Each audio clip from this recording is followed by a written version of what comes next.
Hello everyone, কেমন আছো তোমরা সবাই? আশা করছি সবাই খুব ভালো আছো। আমি কিন্তু বেশ ভালো আছি। হ্যাঁ, জানি অনেক দিন ধরেই তোমাদের সাথে আমি কোনো ভিডিও বা কোনো ভ্লগ আপলোড করিনি, তো সেই কারণে কিন্তু তোমাদের থেকে আমি আগেই সরিটা চেয়ে নিচ্ছি।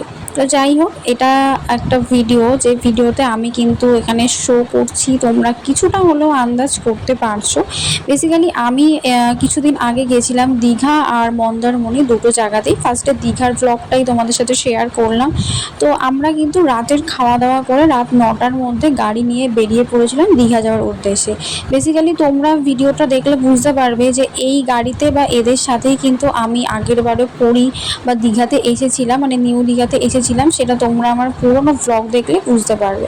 তো যাই হোক, রাত 9:30টার সময় রওনা দিয়ে আমরা মাঝখানে একটু কোলাঘাটে স্টে করেছিলাম, মানে কিছু একটু স্ন্যাক্স বা চা খেয়ে নিয়েছিলাম। তারপরে কিন্তু টানা গাড়ি করে চলে এসেছিলাম ভোর 3টের সময় একদম নিউ দীঘাতে। তো নিউ দীঘার পাশেই, মানে সি বিচের পাশেই কিন্তু এই হোটেলটা, দ্য সি সোল, এখানেই কিন্তু আমরা স্টে করব। সেই কারণে কিন্তু আমরা হোটেলের সামনে চলে এসেছিলাম। তারপরে গাড়িটা পার্কিং করে, এই যে দেখো হোটেলটা তোমাদের সাথে শেয়ার করে দিলাম। এবারে আমরা চলে গেছিলাম হোটেলের ভেতরে, মানে রিসেপশনে। তো রিসেপশনে কিন্তু বাবা আর কাকা দুজনে মিলেই কিন্তু রিসেপশনের যে ফর্মালিটিসগুলো থাকে সেগুলোই আর কি ফিল করছিল। আমরা কিন্তু দীঘাতে আজকে মানে 2টো দিন থাকবো, ওই জন্যই কিন্তু আমরা রুমটা নিচ্ছিলাম। তো এখানে বসে বসে আমি তো প্রচণ্ড পরিমাণে টায়ার্ড, সাথে ঘুমও পাচ্ছিল, কারণ সারা রাত গাড়িতে একটুও ঘুম হয়নি। আর এখন কিন্তু ভোর 3টে বাজে, মানে রুমটা নিয়েই আমরা সাথে সাথে কিন্তু সবাই রেস্ট নিতে চলে যাব, ঘুমাতে যাব, এরকমই একটা চিন্তা ভাবনা ছিল আমাদের মনে। তো বেসিক্যালি আমি, মা, বাবা আর হচ্ছে কাকুদের ফ্যামিলিতে কাকুর 2 ছেলে, কাকুর মেয়ে আর কাকুর ওয়াইফ, এই কয়জনই কিন্তু, মানে টোটাল 8জন আমরা একটা স্করপিও গাড়ি করে কিন্তু গেছিলাম। তো যাই হোক, এখানে আমরা বসতে না বসতেই আমাদের কিন্তু হোটেল রুমের চাবি দিয়ে দিয়েছিল। তারপরে আমরা চলে গেছিলাম রুমে। আর রুমটা তোমরা দেখতেই পাচ্ছ, একটা কিন্তু ডাবল বেড ছিল আর একটা সিঙ্গেল বেড ছিল, যেটা কিনা আমার জন্য। আর এই যে পর্দাটা দেখছো, পর্দাটার ওই পাশে কিন্তু ব্যালকনিও ছিল। বাথরুমটা বেশ ভালোই ছিল, আর সোফা ছিল, ফ্রিজ ছিল, এসি ছিল। তারপরে মানে একটা হোটেল রুমে যা যা থাকে আর কি। তারপরে কিন্তু আমি চলে গেছিলাম একদমই ঘুমাতে, তার কারণ হলো খুবই টায়ার্ড ছিলাম আমরা। তারপরে দেখো, এটাও কিন্তু পরের দিন সকালবেলা আবার আমরা মোটামুটি 7টার মধ্যে ঘুম থেকে উঠে গেছিলাম।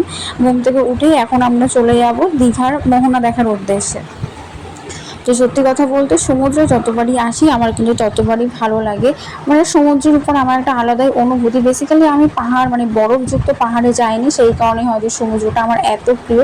সত্যি কথা বলতে, সমুদ্রটা একটা নির্জন জায়গা, যেখানে কিন্তু আমি একটু টাইম স্পেন্ড করতে চাই। কিন্তু দীঘাটা আমার খুব একটা প্রেফার করি না, দীঘা বা পুরী বলো, কারণ সেখানে প্রচুর লোক থাকে।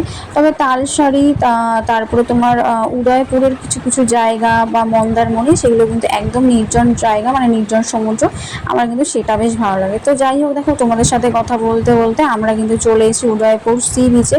আর তখন একটু ওয়েদারটা চেঞ্জ হয়ে গেছিলো, কেমন একটা মেঘলা মেঘলা আকাশ ছিল। আর এইখানে দেখো মোহনার এই দিকটায় কিন্তু ঢেউটা অনেকটাই কম ছিল। আর আকাশটা তোমরা দেখতেই পারছো, কি দুর্দান্ত লাগছিলো। তোমাদের সাথে সেটা একটু আমি ক্যাপচার করেছিলাম।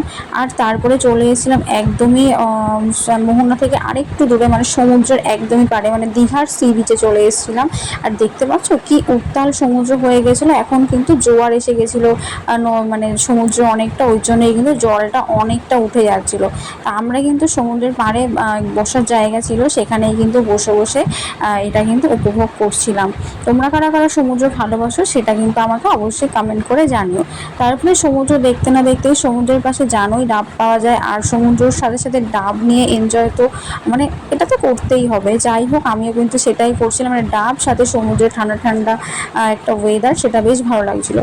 তারপরে দেখো আমরা কিন্তু চলে এসেছি উদয়পুর সি বিচে। উদয়পুর সি বিচ মানে তোমরা জানোই, এখানে একটু ফ্রিতে বিয়ার মদ খাওয়া হয়। তো যাই হোক, জোকস অ্যাপার্ট, বেসিক্যালি আমরা কিন্তু সেরকম কিছুই করিনি। এখানে এসে আমরা কিছু আমুদি ফ্রাই আর হচ্ছে আমরা কাঁকড়া নিয়েছিলাম, আর সাথে আইসক্রিম, পাঁপড়, এগুলো তো ছিলই। আর দেখতে পাচ্ছ চারিদিকে কত লোক। কিন্তু তার সেই ক্ষেত্রে আমি একটা কথা বলে রাখি, তোমরা যারা যারা ভাবছো যে উদয়পুর সি বিচে এসে এরকম পরিবেশে তোমরা ড্রিঙ্কস বা অ্যালকোহল জাতীয় কিছু করবে সেটা একদমই করো না, কারণ মাঝে মধ্যেই কিন্তু পুলিশ এসে এখানে চেক করে যায়, যেটা কিন্তু আমরা সম্মুখীন হয়েছিলাম। কারণ আমরা একটা কোল্ড ড্রিঙ্কস নিয়েছিলাম, তো তারা ভেবেছিল ওটার মধ্যে অন্য কোনো হার্ড ড্রিঙ্কস মেশানো আছে, তো তারা কিন্তু সেটা চেক করেছিল। তো সেটাই আর কি তোমাদের সাথে শেয়ার করা। তো যাই হোক, এই ভিডিওটা এই পর্যন্তই। দেখা হচ্ছে নেক্সট পার্টে, মানে নেক্সট পার্টে বলতে এখনও কিন্তু অনেক কিছু শেয়ার করা বাকি আছে। তো চলো এই পর্যন্ত, টাটা।